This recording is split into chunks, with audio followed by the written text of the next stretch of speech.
दोस्तों, कभी एक समय में नेपाल दुनिया का एकमात्र हिंदू देश माना जाता था। तब यहाँ सबसे ज्यादा हिंदू लोग निवास करते थे। इस देश की सबसे खास बात ये भी रही है कि ये कभी किसी का गुलाम नहीं रहा है। नेपाल हमेशा से ही स्वतंत्र रहा है, लेकिन इतिहासकारों का कहना है कि नेपाल कभी भारत का एक भाग हुआ करता था, जो बाद में भारत से अलग हो गया। हिंदुओं के वेदों के अनुसार नेपाल एक महत्वपूर्ण स्थान रखता है। रामायण के मुताबिक माता सीता का जन्म नेपाल की जनकपुरी में हुआ था, जहां माता सीता का मंदिर भी है। लेकिन नेपाल को लेकर एक बात काफी गरमाई रहती है। साल 2021 में पूर्व राष्ट्रपति प्रणब मुखर्जी की आखिरी किताब द प्रेसिडेंशियल ईयर्स में नेपाल को लेकर कई चौंकाने वाले दावे किए गए हैं। मुखर्जी की माने तो अगर तत्कालीन प्रधानमंत्री जवाहरलाल नेहरू मान गए होते तो पड़ोसी मुल्क नेपाल भारत का हिस्सा होता। हालांकि नेहरू ने इस प्रस्ताव को अस्वीकार कर दिया था। प्रणब दा ने यह भी लिखा है कि अगर उनकी जगह इंदिरा गांधी होती तो शायद वो इस मौके को हाथ से नहीं जाने देती। आखिर क्यों जवाहरलाल नेहरू ने नेपाल को भारत में मिलने से इनकार कर दिया था?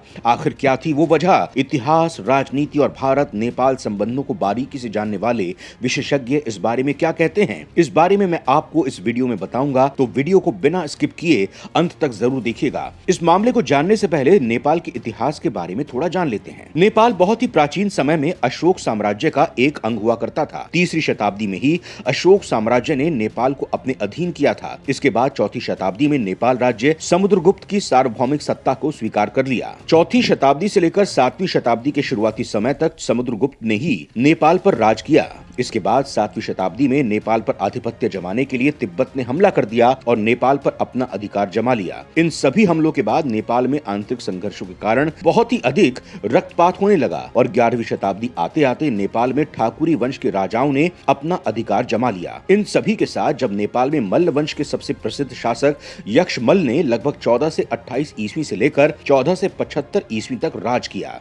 इन सभी के बाद नेपाल पर आक्रमण नहीं रुका। बाद में नेपाल देश पर मिथिला के शासक नन्यदेव अपना आधिपत्य केवल कुछ ही महीनों के लिए जता पाए। इसके बाद पश्चिमी हिमालय के प्रदेशों में बसने वाली गोरखा जाति ने 1768 ईस्वी में नेपाल पर अधिकार कर लिया। गोरखाओं ने अपनी सैनिक शक्ति में वृद्धि कर नेपाल को एक शक्तिशाली राज्य बना दिया। 19वीं शताब्दी में उन्होंने अपने राज्य की दक्षिणी सीमा बढ़ाकर ब्रिटिश भारत की उत्तरी सीमा से मिला दी। सीमा सामिप्य के कारण 1814-1815 ईस्वी में नेपाल और अंग्रेजों में युद्ध हुआ। इस गोरखा युद्ध के बाद दोनों देशों में सुगौली की संधि हुई, जिसके अनुसार नेपाल ने अपने राज्य के कुछ भूभाग ब्रिटिश सरकार को दे दिए। नेपाल का ध्वज संधि की एक धारा के अनुसार नेपाल की वैदेशिक नीति भारत की ब्रिटिश सरकार के द्वारा नियंत्रित होती रही। इस प्रकार कुछ प्रतिबंधों के साथ नेपाल स्वतंत्र देश बना रहा। नेपाल और भारत का रिश्ता बहुत पुराना है। नेपाल के संबंध वर्तमान में अपने पड़ोसी देशों के साथ भी अच्छे हैं, लेकिन नेपाल कभी भारत का हिस्सा नहीं रहा।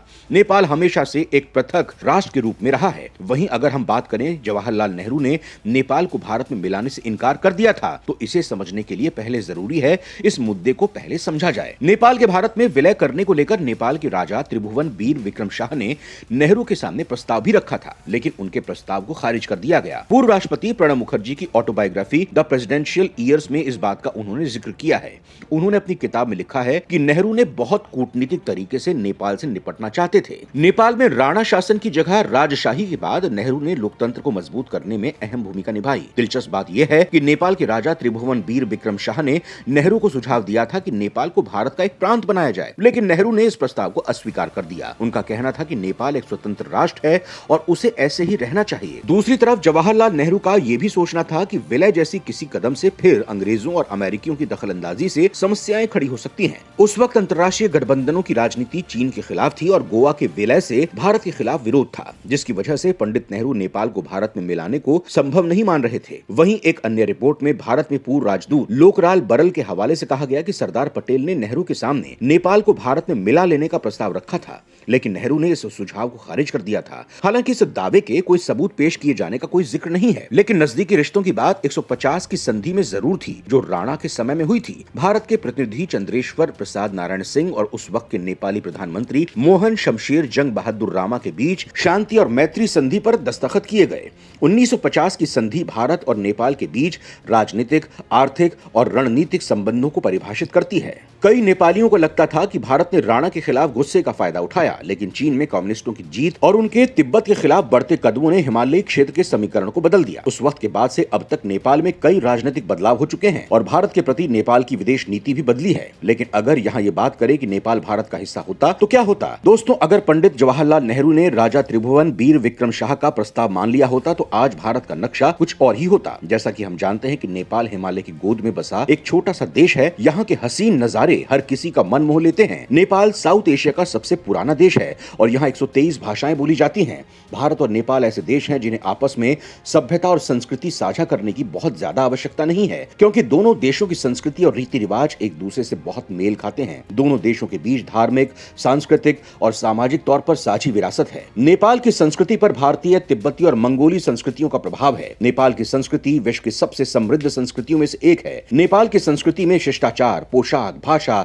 अनुष्ठान, व्यवहार के नियम और मानदंडों के नियम शामिल हैं और ये स्पष्ट रूप से देखा जा सकता है। नेपाल की संस्कृति, परंपरा और नवीनता का एक अद्वितीय संयोजन है। नेपाल में भी भारत की तरह त्योहार और उत्सव देश की संस्कृति का पर्याय हैं। अधिकांश नेपाली त्योहार विभिन्न हिंदू और बौद्ध देवताओं से संबंधित हैं। नेपाल में भी भारत के त्योहार बुद्ध जयंती और तीज मनाए जाते हैं। इसके साथ ही पड़ोसी देशों के रिवाज, परंपराओं और विचारों का भी इसमें समावेश है। नेपाल के लोग हमारे खान पान, रहन सहन, रीति रिवाज और भाषा को समझते हैं और भारत के विभिन्न प्रांतों में रहते हुए देश को आगे बढ़ाने में अपना महत्वपूर्ण योगदान भी दे रहे हैं। दोनों देशों के बीच रोटी बेटी का संबंध माना जाता है। दोनों देशों के बीच धार्मिक और सांस्कृतिक विरासत एक सी है। अगर भगवान राम भारत के हैं तो माना जाता है कि राजा जनक और माता सीता नेपाल की हैं। अगर महात्मा बुद्ध को निर्वाण की प्राप्ति भारत में हुई तो उनका जन्म लुम्बिनी नेपाल में हुआ था। भारत में लाखों नेपाली रोजी रोटी कमा रहे हैं और यही रह रहे हैं। नेपाल में भी लाखों भारतीय रह रहे हैं। दोनों देशों में हिंदी बोली जाती है।